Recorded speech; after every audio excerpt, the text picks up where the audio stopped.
Rezo por la Pascua ministerial de León XIV. Dicen que el cardenal electo, tras aceptar, se dirige hacia la sacristía de la Capilla Sistina conocida como Sala de las Lágrimas, donde encontrará para revestirse las vestiduras propias del Santo Padre.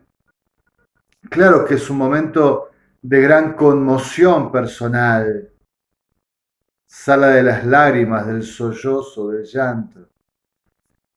Suele decirse también que allí, en ese momento, muere el cardenal y nace el Papa. Cuando tenía 9 años, tiempo de mi primera comunión, corría el año 1978, el de los tres papas. Y en el colegio católico donde estudiaba, que evidentemente era muchísimo más católico que lo que son actualmente, sobre el pizarrón estaba el crucifijo y el retrato del Papa. Y tengo una vívida memoria, diría una memoria afectiva también, de ver sucederse los retratos, ¿no?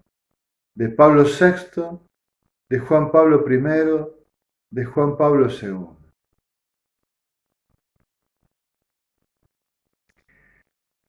También me parece que no he tenido una conciencia más madura del ministerio petrino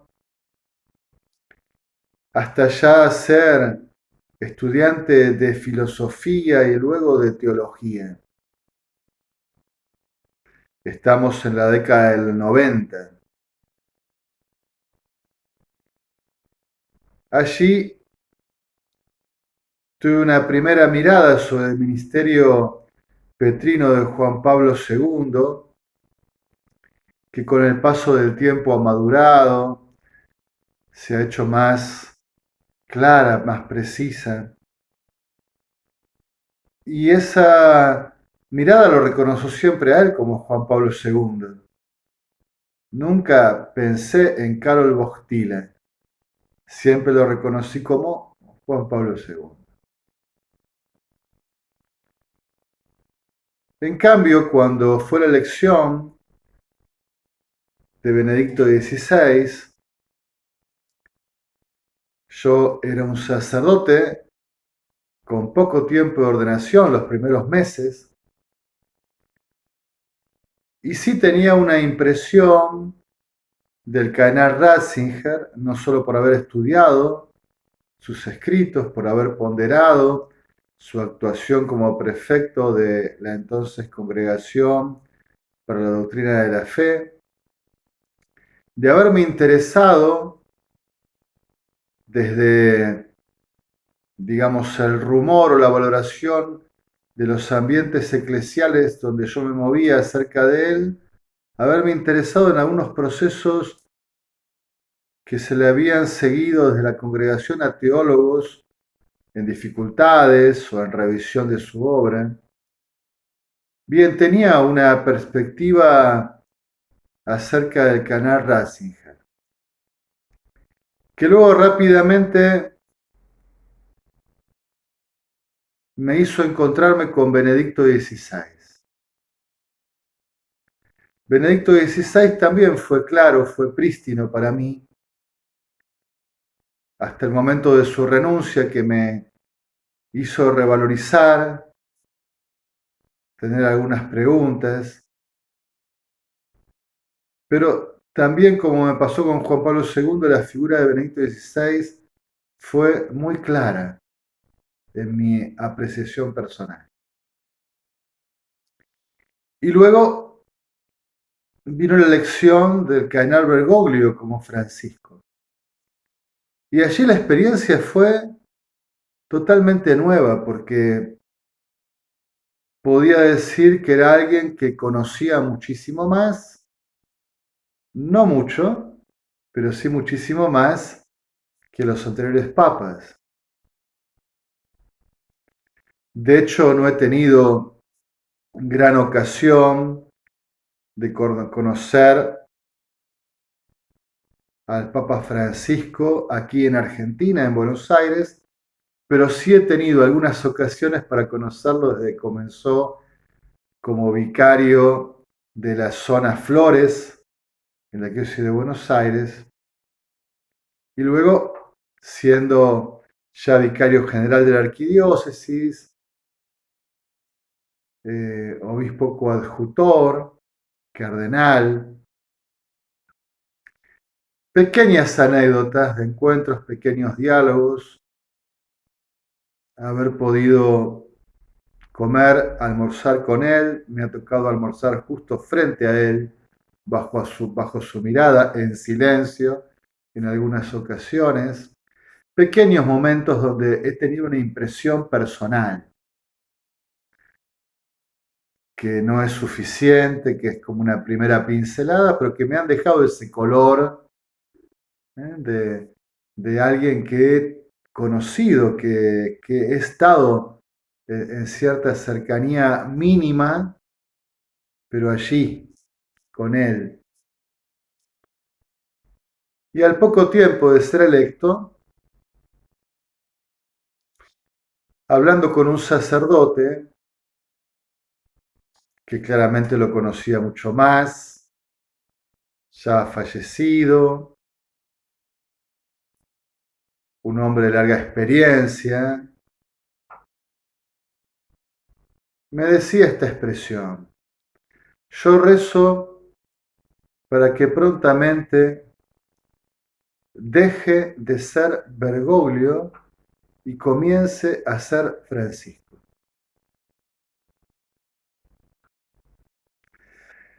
Esta expresión me quedó muy marcada en la inteligencia y en el corazón. Y confieso que durante todo el ministerio del Papa Francisco ha sido, digamos, mi clave, mi eje de encuentro con el Santo Padre en la oración, en la recepción de su magisterio.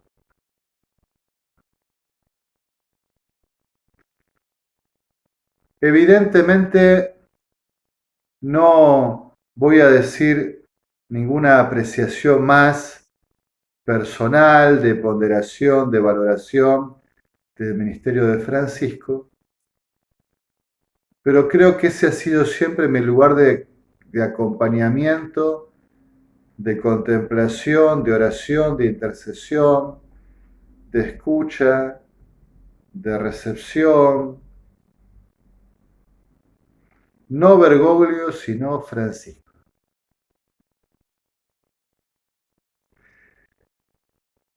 Esto no se trata de una despersonalización, de una anulación de la identidad personal, sino de algo que es tan propio del ministerio, del sacramento del orden, que yo mismo he experimentado y tantas veces me he dicho: Silvio, sos el párroco.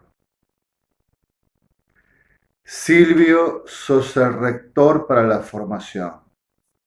Silvio, ahora estás y sos el consultor diocesano. Silvio, sos para tus hermanos presbíteros el decano. Y el ministerio entonces te introduce en otra realidad que te supera como persona. No podés ser solamente lo que de primer impulso surge de tu personalidad, sino que también tu personalidad tiene que colocarse al servicio del ministerio, de lo que uno representa. Y en este sentido yo pienso que hay siempre como una suerte de Pascua ministerial, que el ministerio del orden y de todo servicio en la iglesia, pero de un modo muy específico el ministerio del orden, que está en el orden justamente de la dinámica de la capitalidad de Cristo, in Cristo capite, representando a Cristo, in persona Christi, evidentemente demanda que nuestra personalidad pase por la Pascua, por la muerte y por el resurgimiento, por la renuncia y por la aceptación. Y en este sentido me asomo con respeto y con temor sagrado a algo que es inalcanzable para mí, el ministerio petrino. El ministerio visible más encumbrado en la iglesia, donde seguramente es cumbre de gracia, pero también abismo de tentación. Tremendo lugar de responsabilidad único que sobrepasa cualquier fuerza humana y que necesita también del acompañamiento de toda la iglesia. Esa persona, ese cardenal llamado al ministerio petrino, estará siempre como uno lo está en el ministerio presbiteral, como lo está aún más en el ministerio episcopal, realizando esa dinámica constante de morir y renacer. De nuevo, no es una anulación personal, pero sí es una configuración a Cristo en el ministerio. Como decía León XIV recordando a San Agustín, con ustedes soy cristiano, para ustedes soy el obispo. También uno dice, con ustedes soy cristiano, para ustedes el diácono, para ustedes el presbítero, para ustedes el párroco, para ustedes mis hermanos el decano, para ustedes formandos el rector.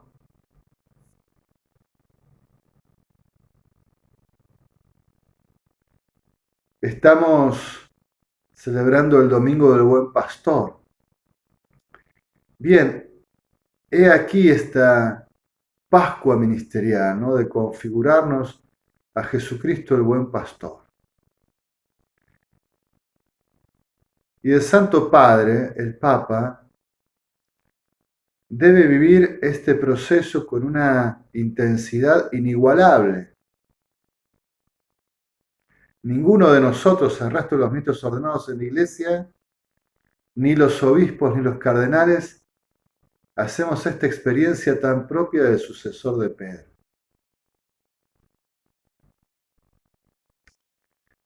A Dios gracias, el Papa León XIV, en la primera misa celebrada, presidida ayer junto a los cardenales, al terminar su bella homilía, oportuna, rica, interesante, citaba frases y la figura de San Ignacio de Antioquía, ese modelo martirial de la iglesia antigua.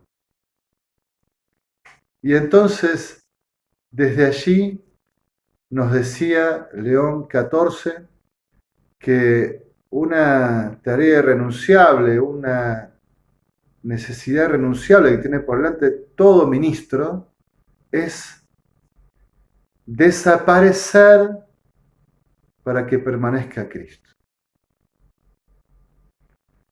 Hacerse pequeño para que Él sea conocido y glorificado. Y yo doy gracias a Dios que el Papa León XIV tenga esta conciencia. Y entonces quiero rezar por él y quiero invitarlos a rezar por esta Pascua ministerial que vivirá el Papa León XIV.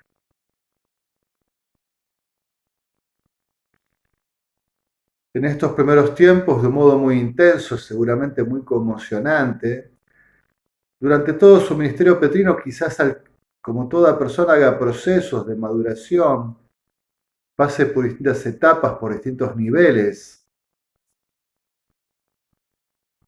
porque también será una realidad dinámica para León XIV. ¿Qué significa ser León XIV y sucesor de Pedro y vicario de Cristo? Pero siempre se encontrará en esta dinámica. Siempre va a tener que decidir, permítame expresarlo así, si en la renuncia en León XIV a Prevost se acercará a Pedro, o en la afirmación en León XIV de Prevost se alejará de Pedro. Dinámica pascual.